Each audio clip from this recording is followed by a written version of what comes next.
नमस्कार, news India आप देख रहे हैं, मैं आपके साथ सागर मिश्रा। एक बड़ी खबर, हाफिज सईद पर विदेश मंत्रालय का बड़ा बयान। पाकिस्तान से हाफिज को सौंपने की मांग की गई है। एमईए का कहना, पाकिस्तान को सबूत दस्तावेज दिए गए। एमईए का कहना, बड़ी खबर जो आप देख रहे हैं, हाफिज सईद पर विदेश मंत्रालय को लेकर बयान सामने आया। पाकिस्तान से हाफिज को सौंपने की मांग की गई है। यह वही हाफिज सईद है जिसको सन 2022 में घोषित किया गया था कि हां ये आरोपी है 26/11 के हमलों का। 175 लोगों की मौत हुई थी जो सन 2008 में सिलसिलेवार तरीके से लगातार हमले हुए थे। उसके बाद पाकिस्तान की तरफ से बार बार यह कहा गया कि यहां पर हाफिज सईद कैद है। 33 सालों की सजा तो सुनाई गई थी, लेकिन हर बार हाफिज सईद पाकिस्तान में खुले तौर पर घूमता हुआ दिखाई दिया। यही नहीं, हाफिज सईद का बेटा भी चुनावी मैदान में है, इसलिए कई बार इस मामले को लेकर आपत्ति जताई गई।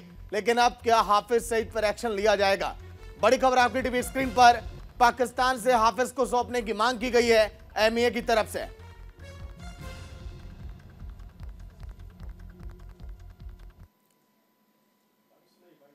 तो चलिए, हमारे वरिष्ठ सहयोगी ओपीजी लाइव जुड़ गए न्यूज रूम से पूरी जानकारी के साथ। ओपीजी, क्या कहेंगे, क्या लग रहा है कि पाकिस्तान इस बार भारत को हाफिज को सौंपेगा क्या? क्योंकि इसके पहले भी कई बार ये मांग की जा चुकी है। ओपीजी, देखिए भारत के इस मांग के बाद पाकिस्तान में बौखलाहट हो गई है। राजनीतिक गलियारे में ये चर्चा जोर पकड़ रही है कि भारत ने चाल चली है और भारत के इस मांग को वो एक सियासी चाल बता रहे हैं। पाकिस्तान की तरफ से ये कहा जा रहा है कि हाफिज सईद के थ्रू भारत अपनी सियासी चाल चल रहा है। जबकि मैं बता दूं कि हाल ही में हाफिज सईद को यूएन ने अंतर्राष्ट्रीय आतंकवादी घोषित किया है। उसके बाद भारत ने पाकिस्तान से मांग की है कि ये इंडिया में मोस्ट वांटेड आतंकवादी है, लश्कर तैयबा का ये सरगना है और ये 26/11 जो मुंबई में आतंकी हमला हुआ था उसका मुख्य आरोपी है। इसी ने ये साजिश रची थी। इसलिए भारत ने एक बार फिर हाफिज सईद को भारत में प्रत्यर्पण करने की मांग की है, जिसे लेकर पाकिस्तान की बौखलाहट बढ़ गई है। लेकिन जो कूटनीतिक विशेषज्ञ हैं वो कह रहे हैं कि पाकिस्तान हाफिज सईद को नहीं सौंपेगा, लेकिन भारत अंतर्राष्ट्रीय स्तर पर इसकी मांग करता रहेगा और अंतर्राष्ट्रीय मंचों पर हाफिज सईद को भारत को सौंपने की मांग करता रहेगा। ठीक है, कमर आगा जी डिफेंस एक्सपर्ट जुड़ गए फोन लाइन पर। कमर जी, स्वागत है न्यूज इंडिया पर आपका। जी नमस्कार। कमर जी, क्या लग रहा है कि 33 सालों का आतंकी जो घोषित है, जिसको सजा तो दी गई, लेकिन फिर भी खुले तौर पर हर बार पाकिस्तान में घूमता हुआ पाया गया, हाफिज इस बार जो मांग की गई है पाकिस्तान पूरी कर पाएगा क्या? नहीं, मुझे नहीं लगता कि वो पूरी करेगा। उसके पास इतनी इंटेलिजेंस है, उसके पास इनपुट है, उसके पास इतना इंफॉर्मेशन है, कनेक्टिविटी इतनी डीप है उसकी आर्मी के साथ। उसको अगर हैंड ओवर करते हैं तो बहुत से इंफॉर्मेशन उनके आ जाएंगे गवर्नमेंट के पास।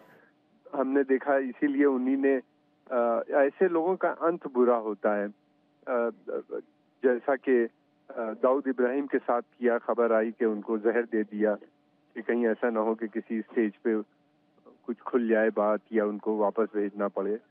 तो मुश्किल होता है इस तरह के, उसको जिसके पास इतनी इंफॉर्मेशन हो, उसको अगर बहुत ज्यादा प्रेशर पड़ेगा तो आप खबर ये भी आ सकती है कि उनको हार्ट अटैक हो गया या कुछ हो गया, उसमें जाते रहे या कुछ नहीं। लेकिन कमर जी, जो आपने बात कही कि कहीं से भी ये लगता है कि पाकिस्तान ये मांग पूरी नहीं करेगा, क्योंकि दाऊद इब्राहिम को हर बार छुपाया पाकिस्तान में, हाफिज सईद को छुपाता चला आया, क्योंकि पाकिस्तान की मेन फंडिंग और कमाई का जरिया आतंकवाद ही है। ये हर बार देखिए सिद्ध भी हो चुका है बड़े मंच पर। तो ये नहीं लगता कि कुछ होने वाला है? नहीं, ये एक तो दो चीजें हैं ना, एक तो कमाई का धंधा है, फिर दूसरी तरफ ये है कि इन लोग के कनेक्शन इतने डीप हैं आर्मी के साथ कि कैसे बताएंगे। उनके आने के मतलब इंफॉर्मेशन बहुत सी मिल जाएगी गवर्नमेंट को, और गवर्नमेंट यही चाहती है कि किसी सूरत से इनको जिंदा लिया जाए। ठीक है। अच्छा कमर जी, मेरे आउटपुट एडिटर हैं ओपीजी भी लाइव में बने हुए, वो आपसे कुछ सवाल करना चाह रहे हैं। ओपीजी जरूर। कमर साहब, अभी अचानक भारत की तरफ से उसके प्रत्यर्पण की बात क्यों की जा रही है? भारत पहले भी अपने मोस्ट वांटेड सीट में जो उसकी सूची है उसमें सबसे ऊपर रखता है, लेकिन अचानक अभी हाफिज सईद को के प्रत्यर्पण की बात करना, क्या इसको कूटनीतिक दृष्टि से कैसे देखते हैं आप?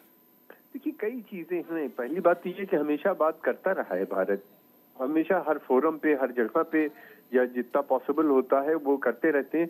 इस समय क्योंकि नवाज शरीफ साहब जब से वापस आए हैं वो फ्रेंडशिप और पता नहीं क्या क्या बातें कर रहे हैं भारत से दोबारा से रिश्ते करने के, तो भारत ये दिखा रहा है कि हम बातचीत तो करने पे तैयार हैं। हमेशा भारत ने कहा मगर हमारी शर्तें हैं, आपको टेरर बंद करना पड़ेगा, आपको क्या कहते हैं दहशत और बातचीत साथ साथ नहीं चलेगी, और ये जो 26/11 के आरोपी हैं आप हमको हैंड ओवर कीजिए, उनको आपको हमारे पास हैंड ओवर करना पड़ेगा। तो इस तरह की खबरें भारत ये दिखाना चाहता है कि ये अंतर्राष्ट्रीय आतंकवादी घोषित किए जा चुके हैं, हमको दें। वो ये कह रहे हैं हम बातचीत करेंगे। तो एक कारण ये भी है कि ये बातचीत बट नो टू टेरर, और टेरर ही नहीं बंद करना होगा बल्कि इनको, इन आरोपियों को हैंड ओवर करना पड़ेगा। और फिर उसके अलावा ये भी कि जो वो हैं कैंप्स वहां पे चल रहे हैं उनको भी बंद करना पड़ेगा। यानी आपको ऐसे एक्शन लेने पड़ेंगे जो समझ में आए, जिसमें से एक ये भी है। और ये क्योंकि बहुत हाई प्रोफाइल है, इनको बहुत सिक्योरिटी है, इसलिए इनका नाम लिया जाता है। अच्छा ठीक है कमर जी, ओपी जी, आप लोगों से मैं एक रिएक्शन चाहूंगा। पाकिस्तान का हर बार देखिए दोगलापन उजागर हुआ है, और पाकिस्तान में जब हाफिज सईद को 33 साल के लिए बैन किया गया, जब उसको सजा सुनाई गई, उसके बाद भी आजादी से वो घूमता रहा। वहां पर दस्तावेज भी यहाँ पेश किए गए भारत की तरफ से, सबूत भी दिए गए। मुझे नहीं लगता कि ये सबूत और दस्तावेज कुछ भी यहाँ पर हो सकते हैं पाकिस्तान के लिए, क्यों पीजे? नहीं, देखिए पाकिस्तान में जिस तरह की सरकार है वहाँ पे ये सब कुछ, उसमें वहाँ की आईएसआई और सेना का बहुत बड़ा अहम रोल होता है। वहाँ की जो लोकतांत्रिक सरकारें जो भी बनी हैं, चाहे वो इमरान खान की सरकार रही हो, चाहे नवाज शरीफ की सरकार रही हो, वो कभी भी सेना के दबाव में ही उन्होंने काम किया है। कभी भी वो सेना और आईएसआई से अलग नहीं हुए। और ये जो हाफिज सईद हैं, इनको आईएसआई का बहुत बड़ा समर्थन मिला है। ये आईएसआई के ही पाले हुए लोग हैं, इसलिए मुझे नहीं लगता है कि पाकिस्तान में कभी भी इनके खिलाफ कोई कार्रवाई की जाएगी। ठीक है कमर साहब, इसी पे रिएक्शन आपका लेंगे।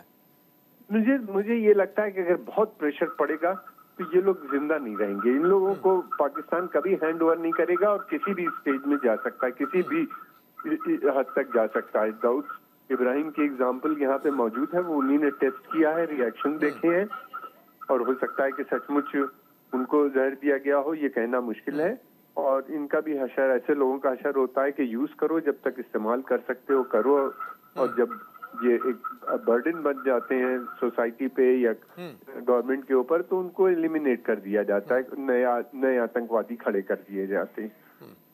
अच्छा ओपी जी, जब यूएन के मंच पर हाफिज को आतंकी घोषित किया गया, अनवांटेड की लिस्ट में ला दिया गया, अल-कायदा, लश्कर-ए-तैयबा, फिर उसके बाद जैश-ए-मोहम्मद, ये कई आतंकी संगठन जो पाकिस्तान में ही देखिए पले बढ़े और वहां पर किस तरह से काम कर रहे हैं, और ये नहीं पाकिस्तान में कई बार अपने आतंकवाद की मुंह की उसको खानी पड़ी है। तो क्या लग रहा है कि अब पाकिस्तान पर एक्शन लेने के लिए कुछ और बड़ा कदम उठाना पड़ेगा? क्योंकि देखिए विदेशी मंचों पर कई बार बेइज्जती तो हो चुकी है। ओपी जी देखिए होता क्या है, मैं आपको बताऊं, पाकिस्तान में जितने भी ये आतंकवादी संगठन हैं, जैसे ही कोई अंतर्राष्ट्रीय प्रतिबंध लगता है तो ये अपना नाम बदल देते हैं, अपने संगठन का नाम बदल देते हैं, किसी और गुट के जरिए, किसी और संस्था के जरिए जो है आतंकवाद की कार्रवाई को अंजाम देते रहते हैं। इसलिए चाहे उनको अंतर्राष्ट्रीय आतंकवादी हाफिज सईद को भले ही घोषित कर दिया गया है, लेकिन उसकी गतिविधियां जो है, जो भारत में आतंक फैलाने की है, वो नहीं रुकेगी। वो उसके जो काम है, उसके जो वो किसी और संस्था, किसी और के जरिए, क्योंकि वो फंडिंग लेते रहते हैं इसके नाम पे, इस्लाम के नाम पे, आतंकवाद के नाम पे। जो मुल्क हैं, इस्लामिक जो देश हैं, वो वैसे तो पैसे देते हैं इस्लाम के प्रसार के लिए, लेकिन ये ऑर्गेनाइजेशन जो है, जिन्हें हम ये क्या करते हैं, उन पैसों का यहाँ पे ओपी जी, पहला सवाल आपका होगा। जनरल जीडी बख्शी साहब जुड़ गए फोन लाइन पर। जीडी जी स्वागत है न्यूज इंडिया पर। Thank you ji. OP ji sir, तो ये जिहाद के नाम पे और इस्लाम के नाम पे अंतर्राष्ट्रीय जो देश हैं या जो इस्लामिक कंट्रीज हैं उनसे पैसा लेते हैं, लेकिन वह पैसा भारत में आतंकवाद को पोषित करने के लिए खर्च किया जाता है। इसलिए मुझे नहीं लगता है कि पाकिस्तान हाफिज सईद को अंतर्राष्ट्रीय आतंकवादी घोषित करने के बाद भी उनकी गतिविधियों पे कोई लगाम लगेगी पाकिस्तान में। ठीक है जेडी साहब, देखिए हाफिज सईद क्या भारत आएगा, क्या पाकिस्तान सौंपेगा, क्या ये उम्मीद हम कर रहे हैं? क्योंकि देखिए कई सारे सबूत और दस्तावेज यहाँ पर पेश किए गए, लेकिन नापाक चेहरे बार बार उजागर हुए। पाकिस्तान के विदेशी मंच पर यह अवसर देख भी चुके हैं। जीडी साहब देखिए साहब, मुझे रत्ती भर उम्मीद नहीं है कि पाकिस्तान कभी सुधरेगा। कुत्ते की दुम को नली में डालिए, कहीं और डालिए, वो रहती टेढ़ी। ठीक है साहब, बात ऐसी है कि पाकिस्तान जो है और खासकर पाकिस्तान की फौज और आईएसआई ने ठेका ले रखा है कि भारत के खिलाफ गजवाए हिंद करेगी।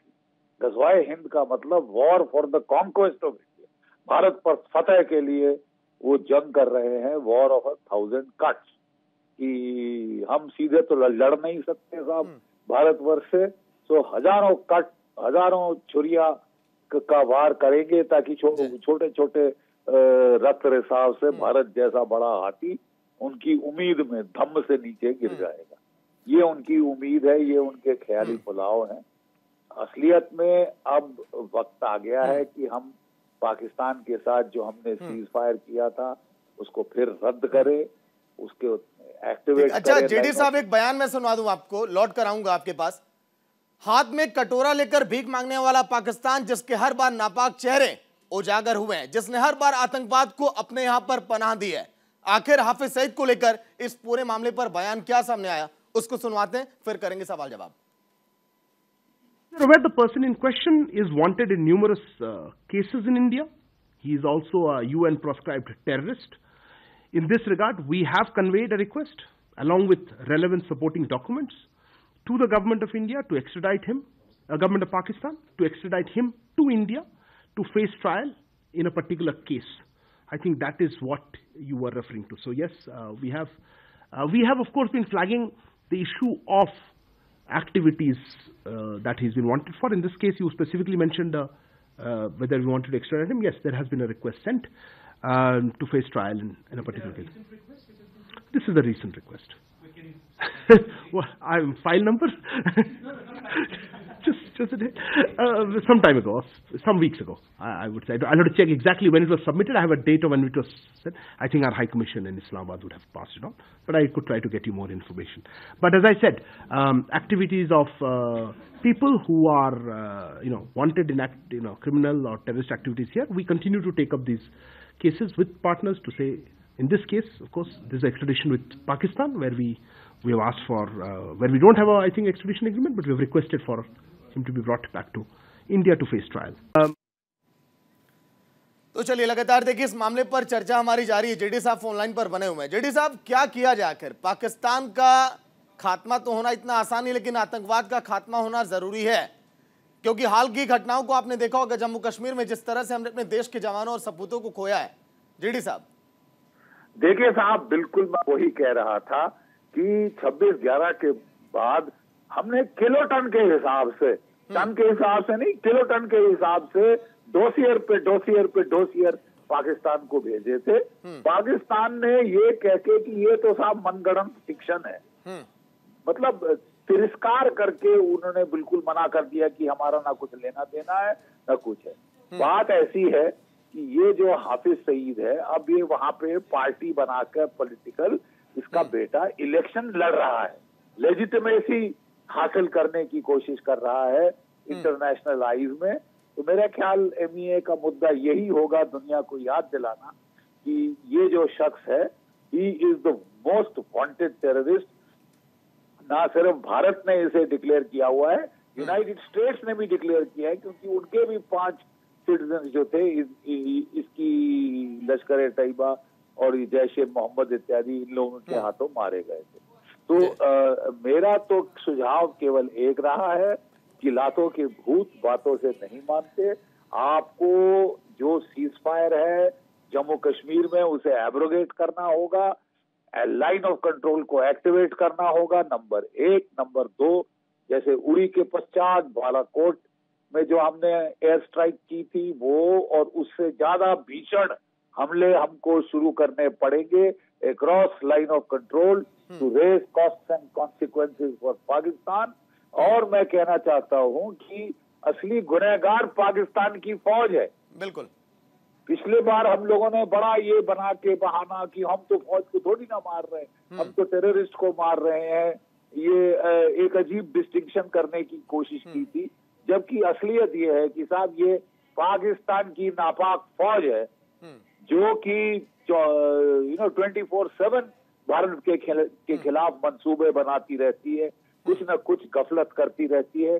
और अब ये पीर पंजाल के साउथ में टेररिज्म को दोबारा जिलाने की जी तोड़ कोशिश कर रही है पिछले खासकर 2 सालों से। ये फटीचर मुल्क जो हाथ में कटोरा लेके दुनिया भर से भीख मांग रहा है, वो देखिए उसको लगता है कोई डेथ विश है, वो भारत को प्रवोक कर रहा है फिर से टेररिज्म करके। लेकिन मुझे बड़ा अफसोस है कि हम क्या उम्मीद लगाए बैठे हैं पाकिस्तान से। अब भी कुछ लोग कह रहे हैं कि नवाज शरीफ साहब आ गए तो अब शायद चीजें बदल जाएंगी, उन्हें पहले प्राइम मिनिस्टर बनने दीजिए। चलिए, शुक्रिया जेडी साहब चर्चा में शामिल होने के लिए। एक आखिरी रिएक्शन ओपी जी आपका मैं लूंगा। आपने कमर आगा को भी सुन लिया, जेडी साहब को भी सुन लिया, लेकिन आतंकियों को पनाह देने वाले पाकिस्तान से बार बार ये उम्मीद हम लगाते क्यों है कि वो अपने सौदागरों को हम तक भेजेगा, जो उनका कमाई का जरिया है, जहां से वो पैसे कमाता है, जहां से वो जानता है कि हमें कटोरा लेके भीख नहीं मांगना पड़ेगा विदेशी मंचों पर। ओपी साहब, पाकिस्तान को बहुत बड़ी रकम अंतर्राष्ट्रीय स्तर पर मदद के रूप में मिलती है, तो भारत की कोशिश ये होती है कि उन पैसों का आतंकवाद के लिए इस्तेमाल ना हो। इसलिए भारत सभी बड़े मंचों पर ये कोशिश करता है कि जो भी पाकिस्तान को मदद दी जा रही है उनका इस्तेमाल आतंकवादी गतिविधियों में ना हो। इसीलिए बार बार इस तरह के मुद्दों को उठाता है भारत, चाहे यूएन में हो, चाहे G20 के फोरम में हो, चाहे कहीं और भी हो। हर बार ये भारत की ये कोशिश होती है कि जो पाकिस्तान को बाकी मुल्क, जो विकसित देश जो पैसा दे रहे हैं, उनका कैसे गलत इस्तेमाल हो रहा है, कैसे वहाँ की सेना, कैसे वहाँ के जो ISI है उन पैसों का इस्तेमाल आतंकवाद को बढ़ाने में। आपको बता दूं कि दुनिया के जो सबसे बड़े टेररिस्ट अभी हैं सब अभी पाकिस्तान में है। पाकिस्तान में जो टेररिस्टों की संख्या है वो सबसे बड़ी सूची, यूएन में सबसे बड़े आतंकवादियों की सूची जो है वो पाकिस्तान के आतंकवादियों की है, या पाकिस्तान के धरती का इस्तेमाल कर जो आतंकवाद दुनिया भर में फैलाया जा रहा है उसकी सूची बहुत ही लंबी है। लेकिन उस पर लगाम कैसे लगाया जाए, ये भारत के साथ साथ अब दुनिया के देशों, दूसरे मुल्कों के लिए भी आपने देखा होगा कि अमेरिका का भी रुख भी है, जो वो पाकिस्तान के को लेकर बदलता जा रहा है। वो अमेरिका भी अब नहीं चाहता है कि पाकिस्तान जो है वो इस तरह से दुनिया भर में आतंक फैलाए। इसलिए जो भारत की ये कोशिश है कि जो उसे आर्थिक मदद मिल रहे हैं उनका इस्तेमाल वो आतंकवादी कार्य, भारत के खिलाफ उसका इस्तेमाल ना हो। इसलिए भारत इस तरह के मंचों पर, अंतर्राष्ट्रीय मंचों पर पाकिस्तान के बिल्कुल। देखिए ओपी साहब, अब आगे होगा क्या एक्शन लिया जाएगा पाकिस्तान पर, देखने वाली बातों की शुक्रिया पूरी जानकारी के लिए। तो आज के दिन बात हमने उस पाकिस्तान की जिसने हाथ फैलाकर भारत से मच्छरदानी की भीख मांगी थी बाढ़ और बारिश जैसे हालात में। उस पाकिस्तान पर अब सबक सिखाने का उसको अब ये देखिए वक्त आ गया है। क्या एक्शन लिया जाएगा, देखने वाली बात। देखते रहिए न्यूज़ इंडिया। नमस्कार।